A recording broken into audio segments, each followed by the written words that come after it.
હાલ રિટાયરમેન્ટની ઉંમર 58 વર્ષ છે અને જુદા જુદા સેક્ટર પ્રમાણે અલગ અલગ છે, પરંતુ એવરેજ આપણે રિટાયરમેન્ટની ઉંમર જોઈએ તો 58 વર્ષની છે. તો શું હવે આ રિટાયરમેન્ટની ઉંમરમાં બદલાવ લાવવો જરૂરી છે? તો મારા મત પ્રમાણે મને એવું લાગે છે કે હા, હવે આ રિટાયરમેન્ટની ઉંમરનો બદલાવ જરૂરી છે. 52 વર્ષ હોય તો ઘણો ફાયદો થાય. વ્યક્તિ જે રિટાયર થાય છે તે તંદુરસ્ત શરીર સાથે નિવૃત્તિ લે, અને એ તંદુરસ્ત શરીર સાથે નિવૃત્તિ લેવાથી એ વ્યક્તિને ફાયદા કયા કયા થશે? તો એક, પોતે સમાજમાં સમય આપી શકશે, પોતાના ઘરની અંદર સમય આપી શકશે, પોતાના પૌત્ર પૌત્રી સાથે સમય આપશે અને સારા સંસ્કાર આપી શકશે. અને હું એમ માનું છું કે તંદુરસ્તીથી મોટી કોઈ મૂડી હોતી નથી, અને એ 52 વર્ષની ઉંમરમાં લગભગ દરેક વ્યક્તિને એવો અનુભવ થઈ જાય છે.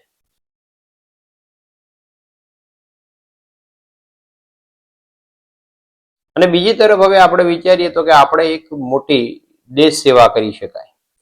52 વર્ષની ઉંમરે વ્યક્તિ રિટાયર થાય તો સરકારને બીજા વ્યક્તિઓને રોજગારી આપવાની તક મળી શકે, અને આપણી જગ્યાએ 2 વ્યક્તિને નિમણૂક મળે, એના એ જ પગારમાં 2 વ્યક્તિને નિમણૂક મળે એવું થઈ શકે છે.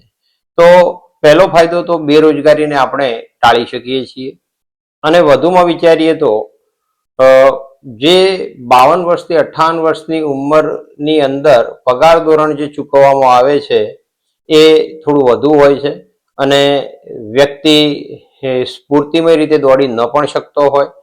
તો જે યંગ જનરેશન, નવા યુવાન છોકરા છોકરીઓને જે નોકરી નિમણૂક આપવામાં આવે તો એ સારું કામ કરી શકે, દોડી શકે, અને ઝડપી આપણા દેશની પ્રગતિમાં ફાયદો થાય.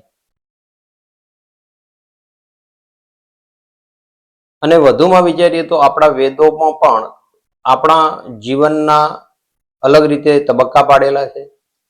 જન્મથી લઈ અને 25 વર્ષ સુધી, 25 થી 50 વર્ષ સુધી, 50 થી 75 અને 75 થી આપણા જીવન પર્યંત સુધી અલગ અલગ એવા 4 ભાગ પાડેલા છે. એની અંદર આપણે વિચારીએ સિમ્પલ વસ્તુ કે 25 થી 50 વર્ષ છે તો એ ગૃહસ્થાશ્રમ છે. તો ગૃહસ્થાશ્રમ દરમિયાન વ્યક્તિએ સામાન્ય રીતે પોતાનો સંસાર શરૂ કરવાનો હોય છે, પોતાના બાળકોને પગભર કરવાના છે, પોતાનું કેરિયર ઓરિએન્ટેડ હોય છે.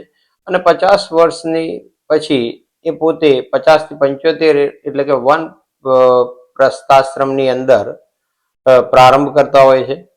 તો એક આ જૂની પદ્ધતિને પણ અનુસરવાનો આપણને મોકો મળી શકે એમ છે. 52 વર્ષની વય નિવૃત્તિનો નિયમ જો સરકાર લાગુ કરવા માંગે છે તો આપણે સરકારને 100% સપોર્ટ કરવો જોઈએ. અને સરકાર જો આ નિયમ લાવે છે તો આપણને આવનારી પેઢીમાં ઘણા ફાયદા થઈ શકે છે. જેવા કે નવયુવાન છોકરા છોકરીઓને સમયસર નોકરી મળી જાય, અને નોકરી મળી જાય તો પોતાનો સંસાર સરળતાથી શરૂ કરી શકે.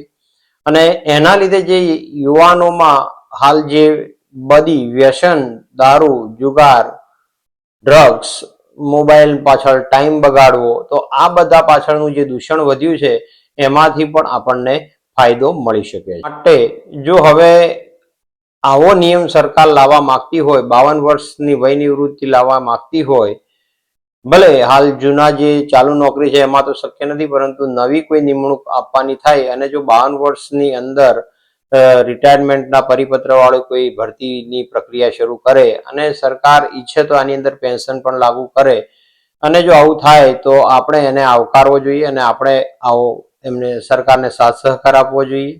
તો સરકાર બેરોજગારીને ઘણા અંશે નાબૂદ કરી શકે. યુવાન છોકરા છોકરીઓને જે પણ હાલ પરીક્ષાની તૈયારીઓ કરે છે તો એમને આ વધુ લાગુ પડે છે આ વિડીયો. તો આ બધા એટલો વિડીયો શેર કરો કે સરકાર સુધી પહોંચે, અને સરકાર આ તરફી નિર્ણય લે તો તમને સમયસર નોકરી મળી શકે, અને દેશનું ઘડતરની અંદર તમને પણ મોકો મળે. આપણે વધુમાં વિચારીએ તો કે પહેલા વન ડે ક્રિકેટ મેચ 60 ઓવરની હતી, ધીમે ધીમે 50 ઓવરની થઈ ગઈ, હવે 20-20 ના જમાનો છે. તો દરેકની અંદર ઝડપ હવે જરૂરી છે. તો હું માનું છું કે જો 58 ની જગ્યાએ 52 વર્ષની વય નિવૃત્તિ કરે તો દેશને ખૂબ જ ફાયદો થાય અને નવા જનરેશન સાથે કામ કરવાની મજા આવે અને કંઈક એમના નવા વિચારોને આપણે ઝડપી અનુસરી શકીએ. વધુમાં આવા નવા વિડીયો હું લાવતો રહીશ અને નવા ટોપિક ઉપર કંઈક આપણે નવી વાતચીત કરીશું. તો આ ચેનલને સબસ્ક્રાઇબ કરો અને વધુમાં વધુ શેર કરો અને તમને લાગતી કોઈ કોમેન્ટ કરવા જેવું હોય તો કોમેન્ટ કરો. આભાર. જય હિન્દ, જય ભારત.